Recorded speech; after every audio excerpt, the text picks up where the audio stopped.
ബേപ്പൂര് പുളിമൂട്ടിലാണ് നമ്മൾ നിൽക്കുന്നത്.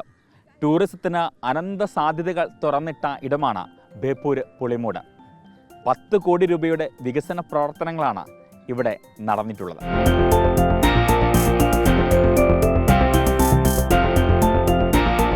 ബിയോണ്ട് ബേപ്പൂർ എന്ന പേരിലാണ് ആദ്യഘട്ട വികസന പ്രവർത്തനങ്ങൾ നടത്തിയിട്ടുള്ളത്. തീർന്നില്ല. 15 കോടി രൂപയുടെ വികസന പ്രവർത്തനങ്ങൾ ബേപ്പൂരിനെ കാത്തു നിൽക്കുകയാണ്. ഇതിന് സർക്കാർ അനുമതി ലഭിച്ചു കഴിഞ്ഞു.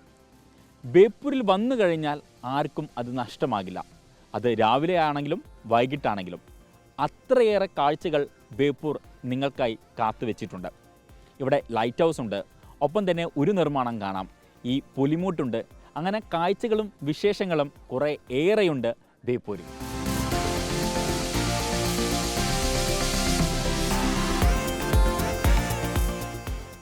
ഇവിടെ ആദ്യമായിട്ടാണ് വരുന്നത്. മോള് ഇവിടെ കോഴിക്കോടാണ്. അപ്പോൾ ഞങ്ങളുടെ നാട് ചാവക്കാട് ഗുരുവായൂർ അടുത്താണ്. അപ്പോൾ ഞങ്ങൾ ഇന്നലെ വന്നു. അപ്പോൾ പിന്നെ ഈ സ്ഥലം ഒന്ന് ആദ്യമായിട്ട് കാണാമെന്ന് വിചാരിച്ച് അപ്പം ഞങ്ങളോട് ഇറങ്ങി.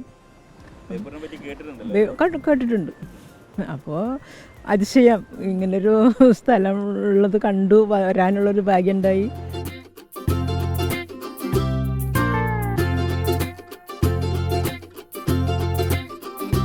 നമ്മൾ ബേപ്പൂരിനെയും ഒപ്പം തന്നെ പുലിമൂട്ടിനെയും കുറിച്ചാണ് സംസാരിച്ചു കൊണ്ടിരിക്കുന്നത് അല്ലേ. അപ്പം ബേപ്പൂരിൽ വന്നാൽ ഒരിക്കലും മിസ് ചെയ്യാൻ പറ്റാത്ത ഒരിടമുണ്ട്. അതാണ് ചാലിയം ബീച്ച്.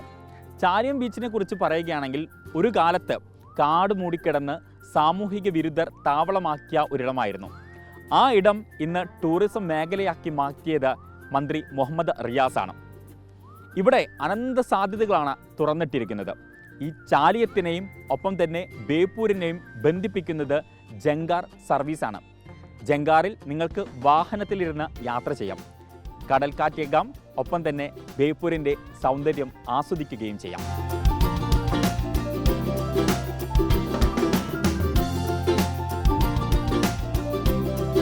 പക്ഷേ ഇവിടെ വന്നപ്പോൾ നല്ലൊരു അറ്റ്മോസ്ഫിയറും കാഴ്ചകളൊക്കെ കാണാൻ പറ്റി. ആ സന്തോഷത്തിലിരിക്കുന്നു. റിയാസ് വന്നതുകൊണ്ട് ടൂറിസം മേഖല നല്ല ഒരു ഡെവലപ്പായിട്ടുണ്ട്. ടൂറിസം മേഖലൻ്റെ നല്ല ഡെവലപ്പ്, അതുകൊണ്ട് തന്നെ ഇവിടെ ആൾ കൂടുതൽ വരുന്നു. ബീച്ചുകളുണ്ട് എല്ലാ സ്ഥലത്തും.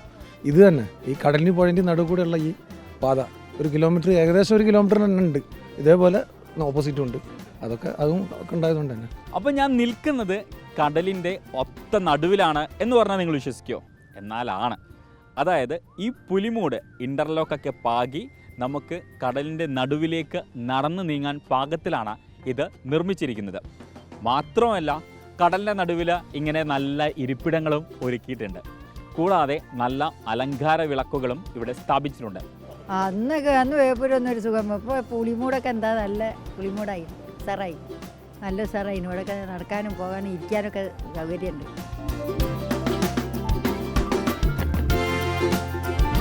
ടൂറിസം വളരെയേറെ മുമ്പത്തേക്കാൾ ഏറെ വളർന്നിട്ടുണ്ട്. അപ്പം നമുക്ക് വന്നാൽ തന്നെ അറിയാൻ പറ്റും. ബോട്ടിങ്, അതുപോലെ തന്നെ മറ്റ് പല സൗകര്യങ്ങളും ഫെസിലിറ്റി ഉണ്ട്. നല്ല വളർച്ച, മുമ്പത്തേക്കാളും നല്ല വളർച്ച ഇപ്പോൾ എന്തായാലും ബേപ്പൂർ കാണുന്നുണ്ട്. അതായത് രാത്രിയെന്നോ പകലെന്നോ വ്യത്യാസമില്ലാതെ ഏതൊരു സഞ്ചാരിക്കും ഇവിടെ വരാം, ഇവിടെ ആസ്വദിക്കാം.